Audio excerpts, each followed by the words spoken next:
A note before this episode, there is mention of suicide. Please listen with care. And another bottle of wine, and then another bottle of wine. Their behavior would change and people would get angry. Somebody would throw a glass. My mother would get hit by the glass. She'd be bleeding. And I, at that time, it was very young, 8 years old. I decided I was going to be the fix-it person. So I would get myself up. I would hear that it was quiet. I would go downstairs and I would clean up the mess that my family had made. I would clean up the broken glass and the blood and the dishes from the party. And I would sit there, and I would be cleaning up, and I had this cat named Kitsy who would watch me from a little hole in the wall. And I remember thinking, if I can clean this up, there's a chance that when we wake up in the morning, we can be normal and everybody will be happy.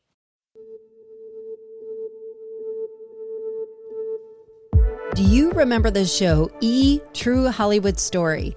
It was a zeitgeisty biography show in the 90s. It was awesome. And I remember watching the documentary on Mariel Hemingway. Mariel is the famed actress and model who sadly succumbed to drugs and mental illness at the age of 41. And I was always taken by the iconic and legendary Hemingway family. The devastation, the loss, the addiction, the history of mental illness. Not to mention their immeasurable talent and creativity oozing out of every pore of every family member. And over the years, I've watched her Academy Award nominated sister, Mariel Hemingway, who has been in so many movies and pictures. You probably recognize her name. You definitely recognize her face. And I've watched her become a fierce advocate for mental health reform, suicide prevention, and break the generational pattern of addiction by taking a more accessible and healthier approach.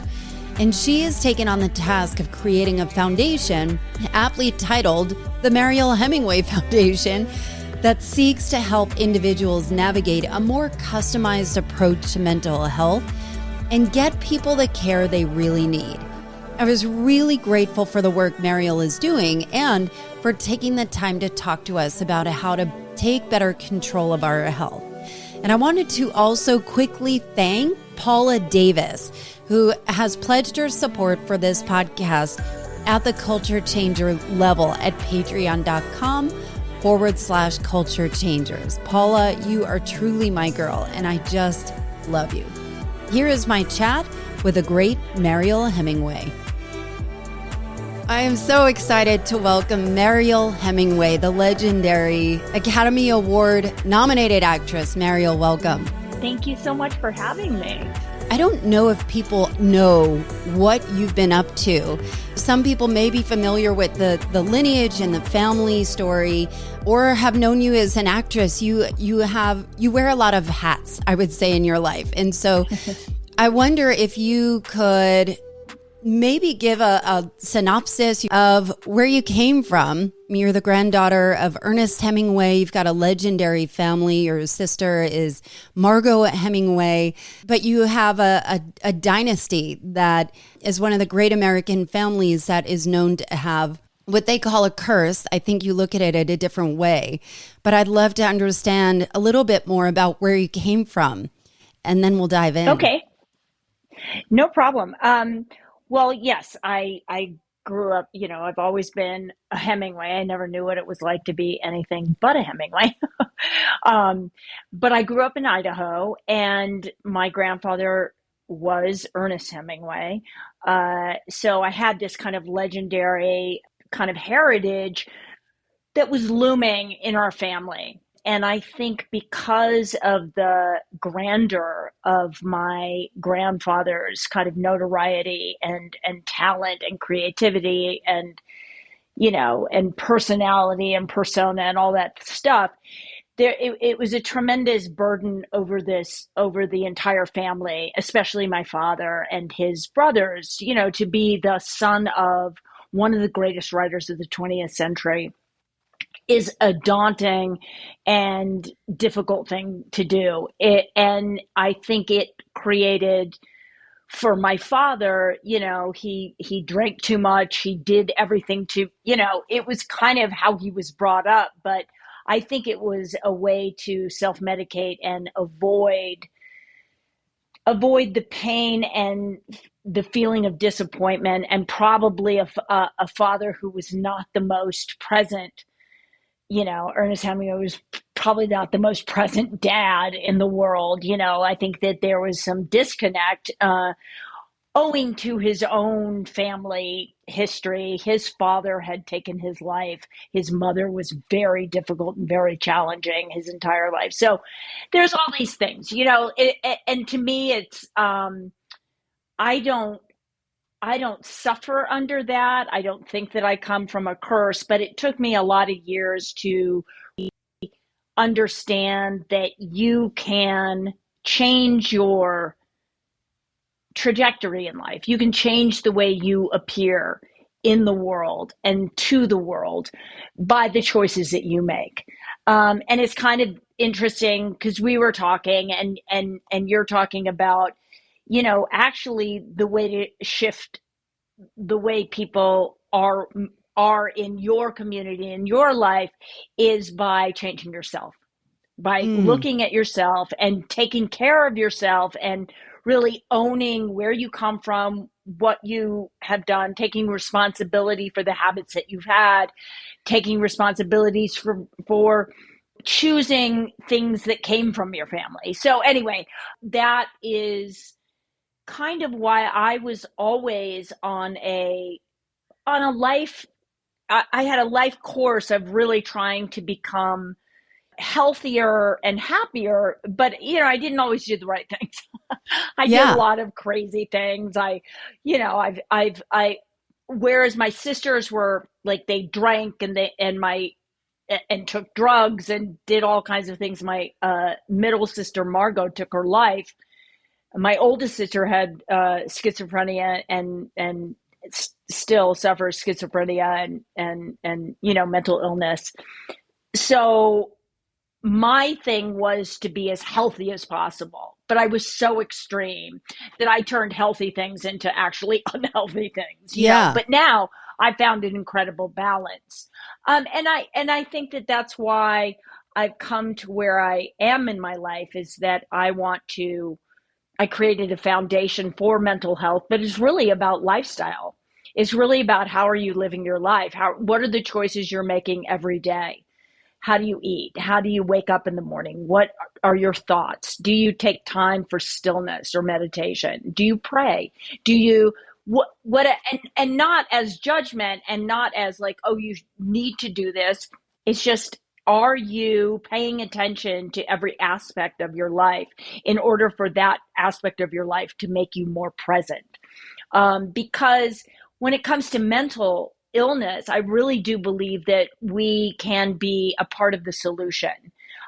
It doesn't mean that nobody needs medication or therapy or anything like that. It just means if you take responsibility for your part in it, which is everything you do, then your ability to find recovery, and I believe there is recovery for mental illness, it's just about finding that niche that works for you. That was a very long answer. No, I think I think what's interesting about this is I keep thinking about the cultural shift. So when you talked about your father being under, father and his brothers being under legendary American writer that really changed the literary world. But also at the time, talking about it, therapy, I mean, for a man, you just didn't do that. And so I imagine, like, you have been an advocate in the suicide prevention for decades. And you I'm assuming, have come across some unbelievable stories of tragedy, of despair. And to make the choice to kind of go in this world of people that are really suffering from mental health, where I do think there is a paradigm shift here. And you have actively chosen, I know there are a lot of people that are listening. And what I found so relatable about you is that you have access to some little small things that could really, really change the trajectory of your life. But at what point did you decide, I need to choose a different path? I mean, there's addiction in your family, there's depression, there's anxiety, and there's a lot of misinformation about what is going to happen. Meaning, is it hereditary? Is it something that I'm just doomed because of the environment of where I grew up? And so at some point you made a conscious choice. Do you know when that is? Was it gradual or did something happen? Well, I think that I made a pretty conscious choice very early on. I mean, what is very early on?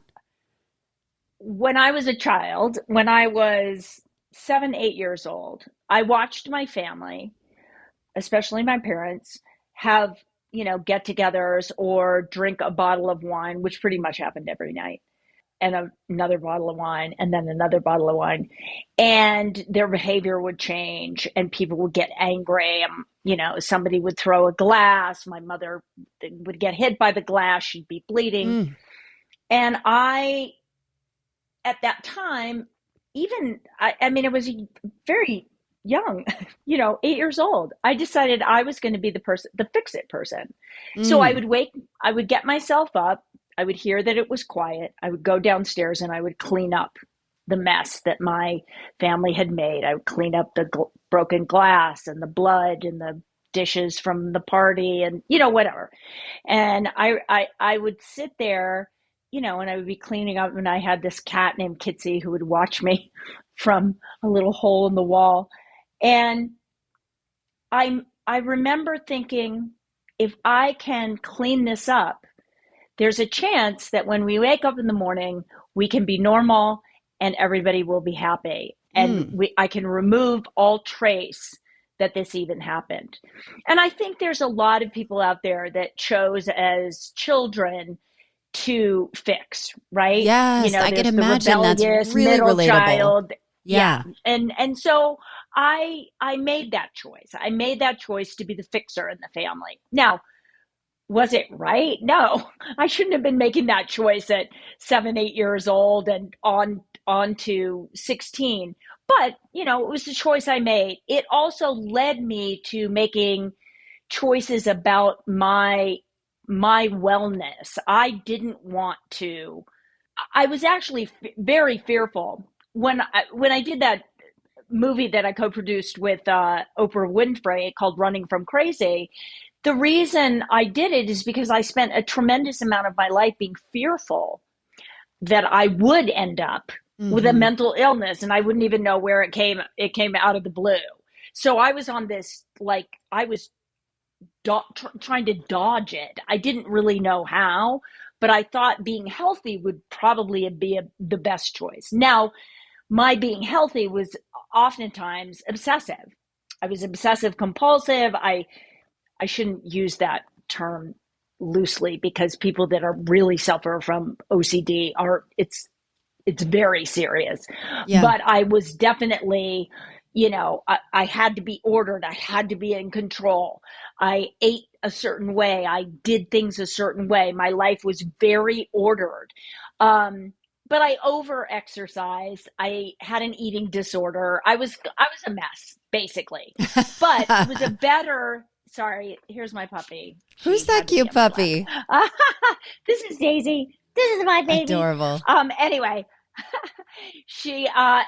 I made these choices because I kept thinking it's going to make me healthier. It's going to make me a better person. It's going to whatever. Now, over the years, and by the time I hit my mid 40s, and I was leaving my first husband, and our marriage was falling apart, I realized, wait a second, I am doing this in an extreme way. I'm not finding balance, right? This is, even though I was meditating, I was doing yoga, I was still trying to control everything. When I met my current partner, my life partner now, we've been together for 14 years. He's so cute. He is so cute. Both of you guys are so cute. He's so cute. You'd never know that man was 60, or he's about to be 60. I'm 60. Anyway, like, he's amazing. But he brought this childlike curiosity back into my life. He introduced me to a balanced way of eating, exercising in a way that, just brought sense to all of it. And by doing things in a more balanced way, the obsessive thoughts of trying to control went away. I mean, I no Mm. longer am like that. I don't have an eating disorder. I'm not obsessive about things. I'm really way more balanced. I love my body. I love the way that I choose my life every day, and it changes all the time. That's what's very curious about this whole journey of life and finding one's own balance, mental, physical, emotional, and spiritual, is that it is a journey that you must address daily. It's not something that's like, oh, I found it, here I am. It's like, and when you talk about any kind of spirituality, the people that are the most inspiring are the ones that never feel as though they're there. They're always yearning. They're always on the journey. They're always looking for more. How can I be better? How can I be healthier?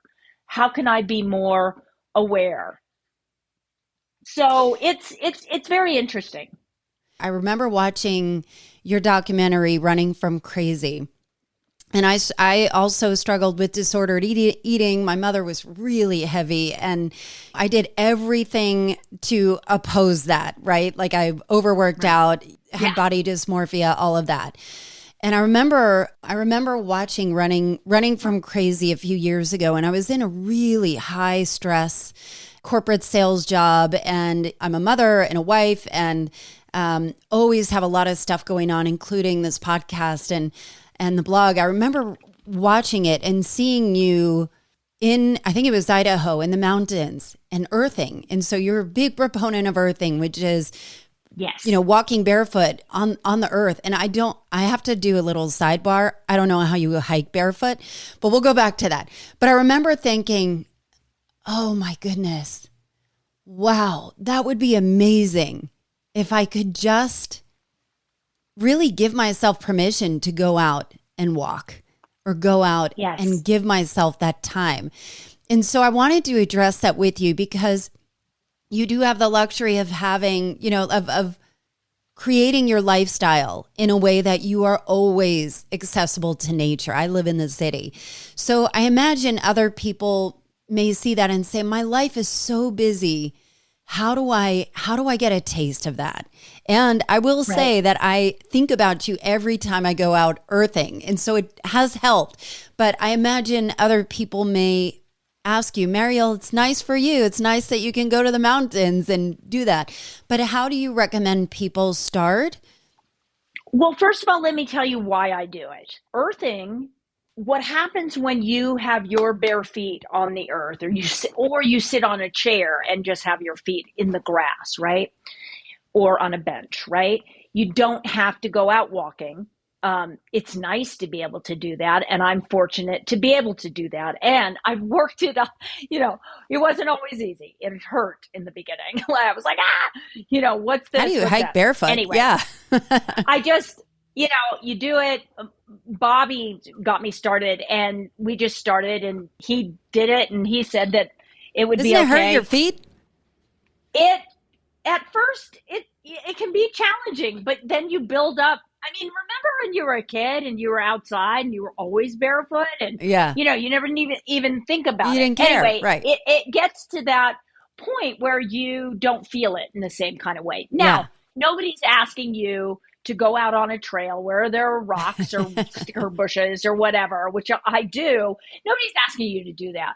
But earthing, going out into a park, going to your backyard, even going to cement. Now, not blacktop. So, not on blacktop, but you can do it on cement with a little bit of dampness to the cement. So there was somebody, and I'm going to do a sidebar. There was somebody, a friend of mine, who I was looking through Instagram, and it was a friend, and he was doing this video, and he was super depressed. It was like his story or something. And I was like, oh my God. I contacted him immediately and I said, please do me a favor. I want you to go outside right now. I don't care if it's raining. He lived in Portland, right? It was raining. It was cold. It was whatever. I said, you've got to take your shoes off. I want, even if it's just the cement, the rain is perfect because that will make it, it will make it conductive. I want you to stand out in the rain. If there's a window of sunshine, God bless it. I want you to look up at the sun, even if it's the middle of the day with your eyes closed. And I said, I want you to get back to me. I said, I want you to spend a half an hour out there. Please do this. Well, he called me back and he was like, a couple of hours later, and he said, that's blowing my mind. I was so depressed. I feel so much better. So what happens is there's electromagnetic field from the earth that comes up from the earth, right? Usually from dirt or grass or this, what have you. It can come up through cement. If there is a little bit of dampness to the cement, then it's conductive, right? You want that conductivity. And we have 3,000 pores underneath our feet. And maybe 30,000. I don't know. Bobby always gets the number, so I didn't get the number. Yeah. There's a lot. And that frequency comes up into your body and gets rid of inflammation. So not only will it rid you of body inflammation, organs, what have you, it will get rid of brain inflammation, neuroinflammation. Neuroinflammation is the reason people get anxiety and, one of the reasons, right? So if you can literally get your feet on the earth and you can sit on a bench in a park and just put your feet on the earth, right? Now, when it's winter, you're in the city and there's I'm not going out and taking my shoes off. There are products. There's a company called earthing.com, and they sell mats for your mattress mats that you put right underneath your fitted sheet. And so you can sleep grounded, right? And I've got these little mats that when I'm sitting at my desk, I put my bare feet on them and I can be grounded. Or you can put the mat underneath your computer so that you can be grounded. Because all of our technology in the world that we live in kind of takes away from our ability to be connected to the earth. And the earth's circadian rhythm and frequency, which is called Schumann frequency, is a natural and rhythmic frequency that helps us in every aspect of our lives. It helps balance the circadian rhythm. There's so many benefits to being grounded, literally being grounded. It clears your brain, it clears brain fog, and it gets rid of pain. And not every, don't call me up and I did all this and all my pain didn't go away. It helps. All of these things help. And that's why I talk about lifestyle. And so it's not something that you have to be hardcore like me, I'm competitive with Bobby, so I'm going to absolutely learn how to ground. And I have gone out in the snow. It was a big mistake. Makes your feet really cold. You are hardcore. But anyway. But I think there's something you're talking about that's really, really important that I don't know if people have kind of put two and two together. And that is that I think as a society, people become very disconnected from their body. They're mad at their body because it's not the shape that they want, or they feel bad or something like that. And, it's really easy to take a pill, to drink, sometimes the pain of just being where you are, whether that's mental, emotional, physical, is too much. And it's easy to dissociate and disconnect from your body. And so it sounds like to me that you're trying to figure out, how do we reconnect from our body and then maybe have some more tools in our bag to help with mental health? I know you have a foundation specifically designed to help people. You're looking to reform mental health, which is massive. So how do we start? How do we even go forward with Well, that. it is massive. I'm not trying to be anyone's own, one solution. I do have a foundation. It's called the Mariel Hemingway Foundation. That was unique. I just thought, well, nobody's going to It's got a argue nice with me ring here. to it. And MH stands for mental health. So I thought that was cool. I started it because I want to be a resource navigator. I want to be the place that you can come and you can say, I live in Cincinnati, Ohio, and I want to know where to go for, suicide prevention or a hotline or this or that, or therapy or holistic approaches or whatever, right? Or a combination, right? A combination, right? I just want to give you the resources so that you can find the solution that suits you. Now, not everybody is going to go out earthing and what have you, but I want all of this information to be on a website or an app so that you have access to finding your solution, right? And it's unique to each and every person. And by the way, I think everybody suffers from a little bit of mental imbalance. That doesn't mean you're mentally ill, but it does mean we deal with grief. We deal with anxiety and fear because of a pandemic. We deal with so many things. We lose money and we freak out. We're scared. We deal with a lot of stuff just being human beings. You don't even have to have a mental illness and deal with mental imbalances.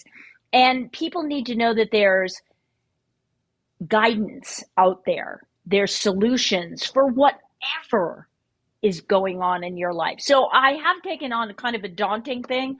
I just want to raise enough money to create a website that has a tremendous amount of information in it. I've just started the foundation. It's new, baby. Yes. Just like my little podcast, which we've only done seven episodes. But you have to start somewhere, and you have to say, hey, it's so interesting having started a foundation for the first time in my life. I found absolutely no issue asking for money for that, right? I'm saying, like, look, join us, donate to this so that you have a resource. This is your resource. This is your resource navigator. This is not about me like going, yeah, look at me. I just want the money so that I can create this, so that people have access to, because people don't know what to do. They really don't. There's all kinds of different mental illnesses. Like you were saying, I have body dysmorphia. That's a mental imbalance. Eating disorder, mental imbalance, depression, anxiety. It's not just bipolar disorder, or it's not the big names. Yeah, here's what's interesting about this. I was listening to, I don't know, I think it was a podcast that talked about, you see all the mass shooters, right? There's a lot of political kind of overtones with all of that. And so typically one side is saying, with all these mass shooters, serial killers, whatever, we need to handle their mental illness. But what they found is with all these mass shooters, they aren't necessarily suffering from anything from the DSM, the Diagnostic and Statistical Manual of Mental Disorders. So if they're not able to be categorized by anxiety, depression, whatever it is, schizophrenia, bipolar, what they found is the common thread is that most of the time, these are people that have felt like they were cast out of society. They didn't feel heard. They didn't feel, I'm not taking a sympathetic, I'm taking more of a compassionate approach, I guess. But I understand what you're saying. And yeah, but I think the challenge here is that because it isn't diagnosed, I think if there's any imbalance, any irregularity, or any feeling like I've been really, really exploring this in my own life. I'm what's known as a highly sensitive person who happens to be an extrovert. It's like 6% of the population is this. So I feel things on a really, really profound way and notice these subtleties.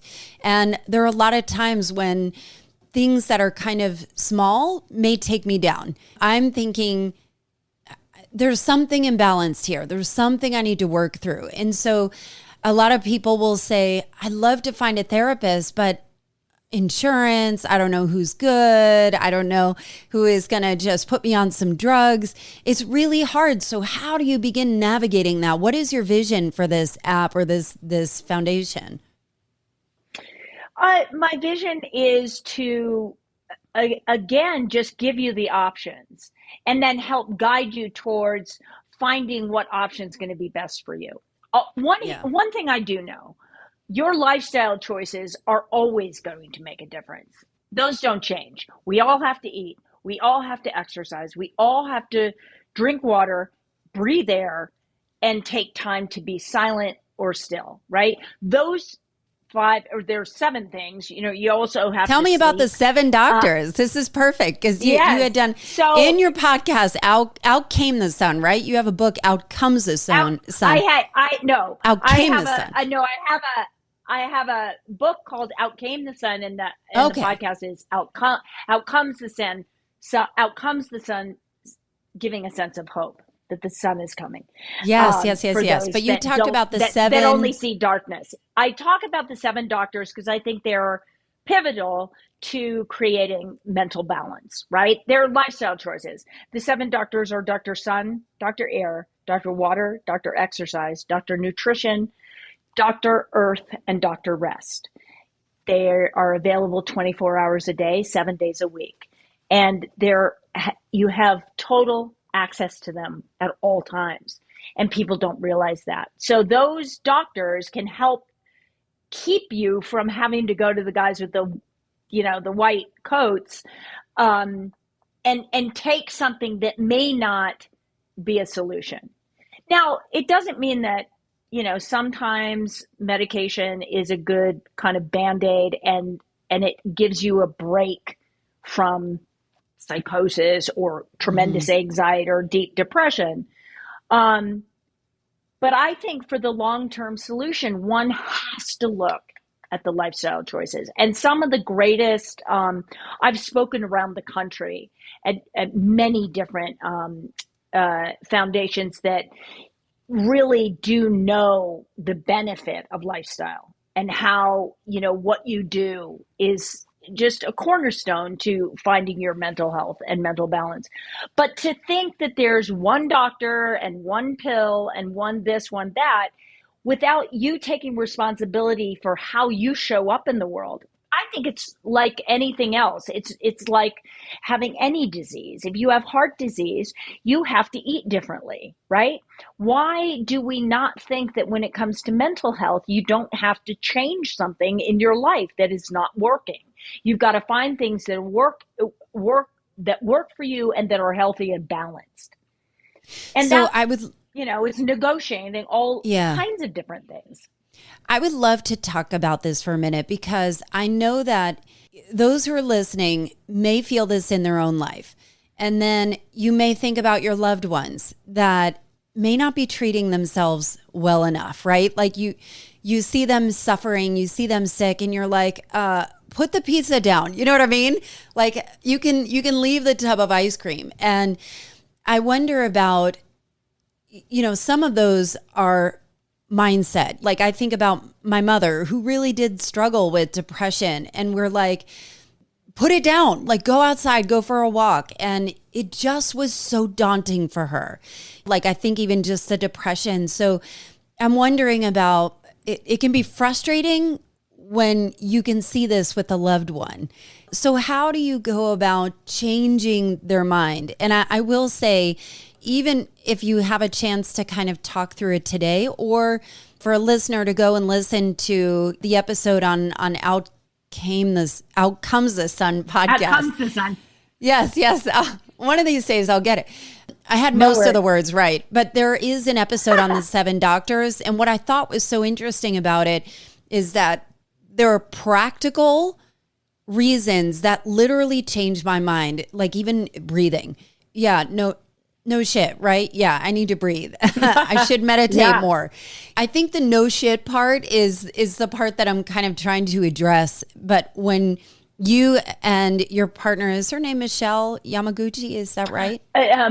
Melissa. Yamaguchi. My apologies. But when you guys explained the benefits, it's like, Oh, that makes more sense. It actually made it even more Yes. accessible. Yes. How do you Yes. address the Well, no shit and I need to get up and do something?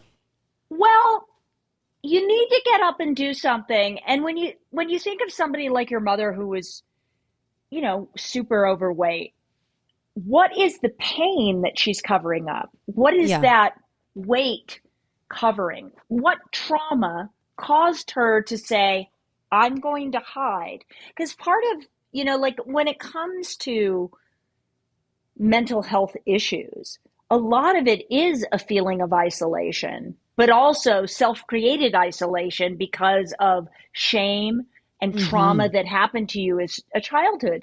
So that's why I'm a big believer in telling your story or finding a therapist or somebody that you feel safe with that you can dig in and really unravel, kind of dig out and find out what that story is so that that story no longer rules you. It can be set Because free, right? right, when it's hidden inside, you can't let it go, right? Mm-hmm. But when you can start to address it, it doesn't mean it's miraculous, but that's the beginning of the solution.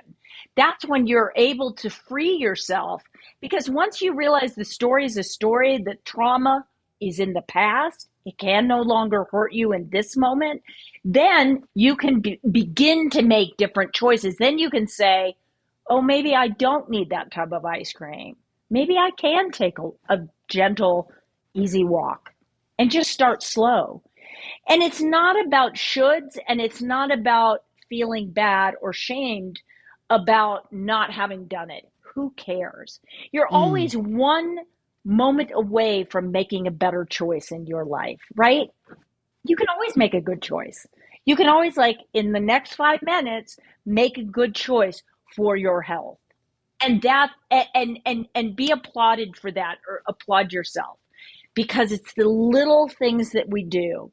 I mean, Bobby and I sort of, we're very male female when it comes to this. He's like, I'm going to take my guy friends out and I'm going to tie them to a tree and not let them eat the ones that are overweight. I'm like, well, that's not really the best solution for a lot Right. of people that I know. Like, women are like, oh, it's so daunting, right? And it can be overwhelming. So if I say to somebody, if you want to change the way you eat, which by the way affects your brain, change your breakfast or change the first meal of the day if you intermittent fast, which I happen to do, right? So you change that first amount of food, or not amount, but necessarily the quality of the food. You change what it is that you eat and you see how you feel. And then all of a sudden at lunch or dinner, you go, I felt so good that I'm going to make a different choice at dinner, right? It's realizing that there is a constant choice. When you feel you have choice, it's kind of in the very beginning you said, I just feel like I need to be given permission to take Mm-hmm. care of myself, to make me matter, right? Not in a selfish way, in a way that says, if I make me matter, then everybody around me becomes healthier. I think that's true, especially when you heal yourself, is how you start to heal the culture. And I Yeah. imagine you probably growing up, I don't know if it is in Hollywood, but in the Hollywood lifestyle, did you see a change in the people that you surrounded yourself with as you changed? Um, yes. I think always when you change yourself, you see, I mean, certainly your family members change, or they just see you differently, or people that used to be kind of, you'd have a slightly toxic relationship or it wasn't healthy, they drop away. As you shift who you are and how you value yourself, relationships that no longer serve you just go away. You don't have to do anything, right? And there's no sadness to it because you realize, oh, that relationship didn't feel good to me. And you also help heal that person. That person needs to go off and figure out their own stuff. But sometimes there's a codependent, toxic thing that happens between certain people that when you start to take care of yourself, it enables them to go find their solution. But it's really about, as you shift and become healthier, people around you get healthier. It's really interesting. So I never tell anybody, like, don't tell your mom, don't tell your kids what to do. Lead by example.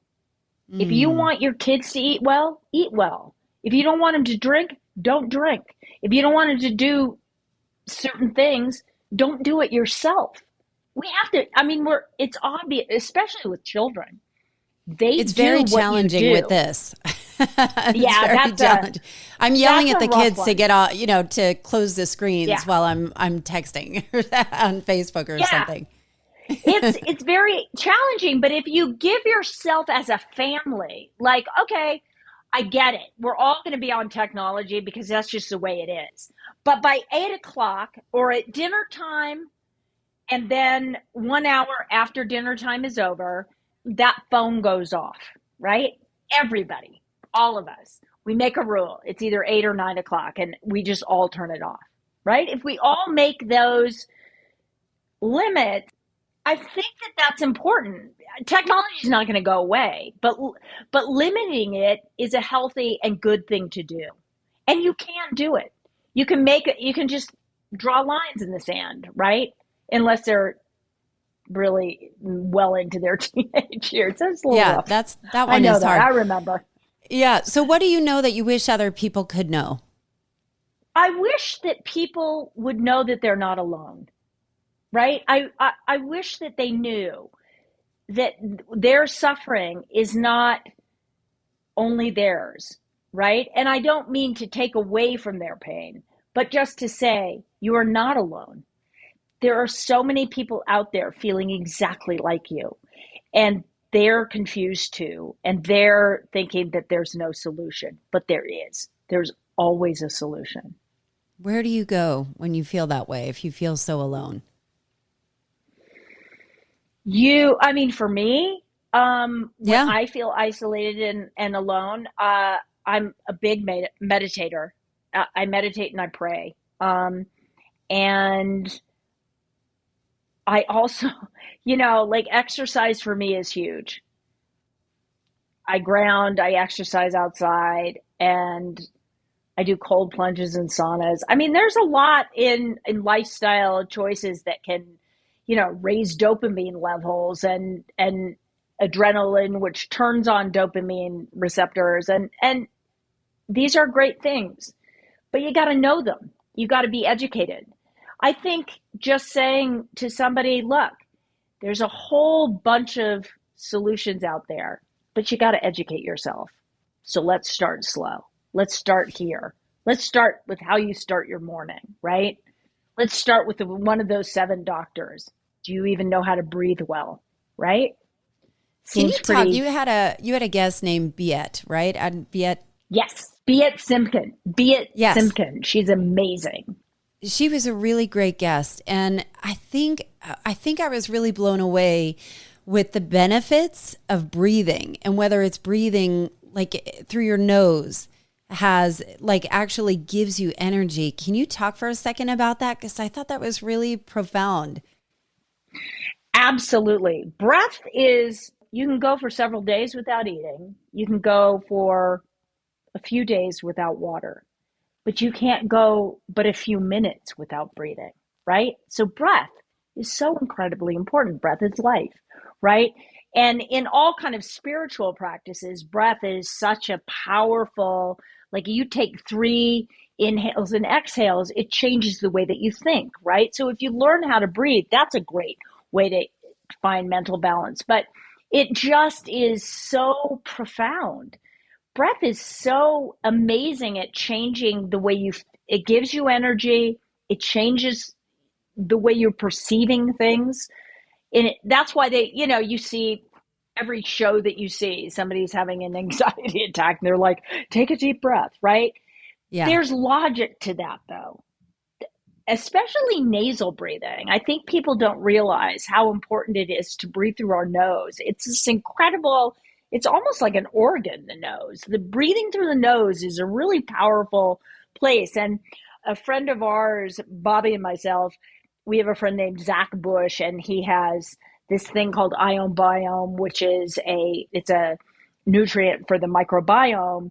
But he also he believes that the microbiome starts in the nose, starts in the nasal cavities, in the sinuses, and goes into the gut, right? So all of these things are connected. Our nose is incredibly important, and breathing through it, because Bea showed me this breathing exercise, and she was doing it through her mouth. And I called her back. This was a couple of years ago, and I called her back and I said, I hope it's okay, but I work on breathing through my nose only. So I did all your exercises through my nose.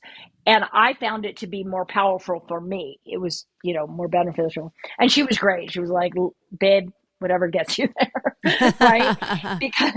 Because she knows the power of breath and how it can really transform you and take you to another level of kind of frequency. And that's like woo-woo talk for where you are presently in the scope of, I don't know, of energy or something. I think it's more, I think people are starting to awaken to maybe a blend of the more data scientific facts and then partner with some of the woo-woo stuff, that maybe there is some truth to it both coexisting and not. And I think that having more of a holistic approach to it, I think what's great about it is that some level of peace or comfort is available through those 7 doctors, like immediately, whether it's breath, whether it is going outside. And what I'm hearing from this conversation is they're really small movements, but just committing to one tiny one first and seeing what can this open up for you? How can this feel better? Just noticing maybe a slight change in your mood. I always tell I have a 9-year-old and a 7-year-old. I'm in my 9-year-old's bedroom. As you can see, that's where I operate my podcast out of. I know. He's a lucky kid, I guess. He's like, get out of here, Mom. But, I tell them all the time, breathe if they hurt themselves or if they're frustrated, like breathe through your pain, breathe through the discomfort. And so they're learning, they're like, I still don't feel good. Just keep breathing. You will. It will naturally calm your nervous system. So it's what I love about the messages and the mission that you're doing is that it immediately gives you peace. And they're tiny things that are accessible. And that is powerful. Yeah. That's what powerful. I love about the 7 doctors, because they're deep and profound, but at the same time, super simple, right? Looking at a sunrise or a sunset, getting sunlight in your eyes at the beginning of the day or at the end of the day, incredibly important. Just, it's like amazing. Changes your eyesight. It helps you with sleep. It helps you with the circadian rhythm. Drinking good water, that should be so basic. We should all be doing that, but we don't, right? We don't drink water. We drink, I remember my mother said, I drink a lot. I drink a lot of coffee. I have a lot of tea. Lots of liquids. Yeah, I have lots of liquids. Yeah. I mean, it's educate, but my mother wasn't a stupid person, but it's like, we are not educated on the simple things of life that keep us in balance. And it doesn't mean you have to do them all the time, but it does mean if you're aware of them, it's going to shift you. If you make a point of your lifestyle being that important to you, it's just going to change your life, because I see my life as super exciting. I think that this journey is amazing. I'm 60 years old. I feel like Bobby says 60 is the new 30. I literally feel like I'm 30 on the beginning of my You still look like you're 30. You look like you're 30. You. Oh, stop. I appreciate that. Good lighting.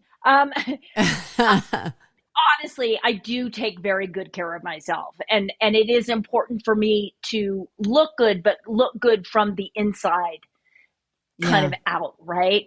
If I can't do what's right in here, then out here is not going to, it really reveals how you're taking care of yourself. I really believe that. And I really believe that that's a choice for everybody. It's not like, oh, you've got good genetics and whatever. Yes, I do have good genetics, but I also have some pretty messed up ones, right? Yeah. They all went down. My grandfather was 61 years old when he took his life in 1961, right? He looked 180 at the, like he was so, he was living a hard life. Those are lifestyle choices, and those are my genetics.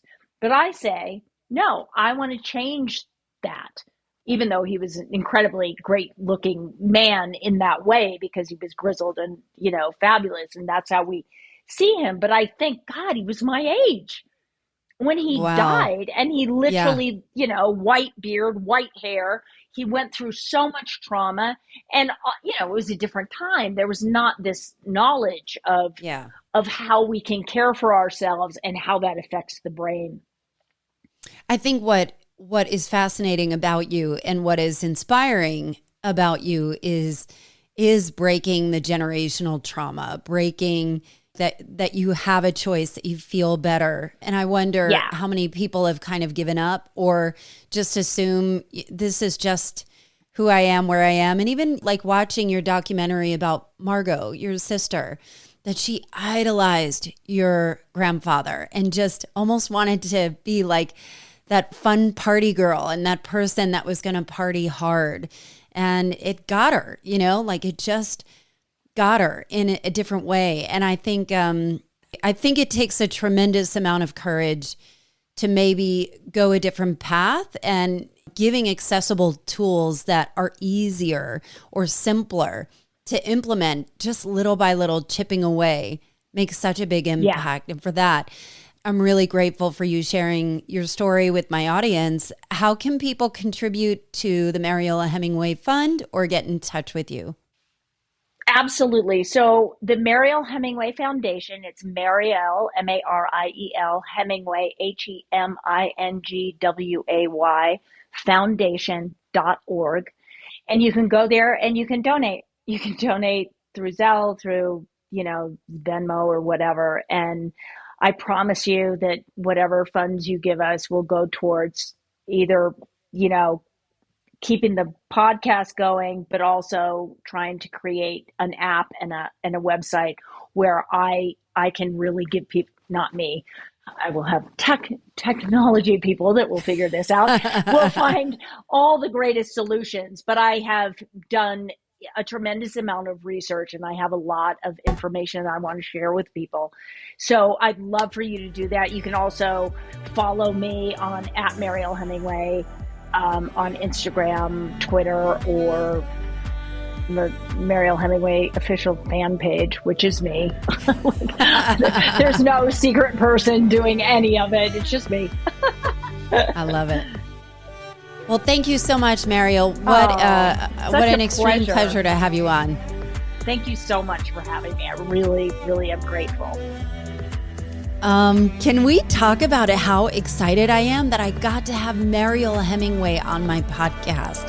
And because of her significant contributions to reform mental health over the years, I have been trying to get her on this show for such a long time. She is truly a culture changer and up to such magnificent things. You can donate to the Mariel Hemingway Foundation and listen to her podcast, Out Comes the Sun, on your favorite podcast player. I've linked all of her info in the show notes. And if something really connected with you from this episode, please shoot her a DM and thank her. And also send me a note at allison@allisonhair.com.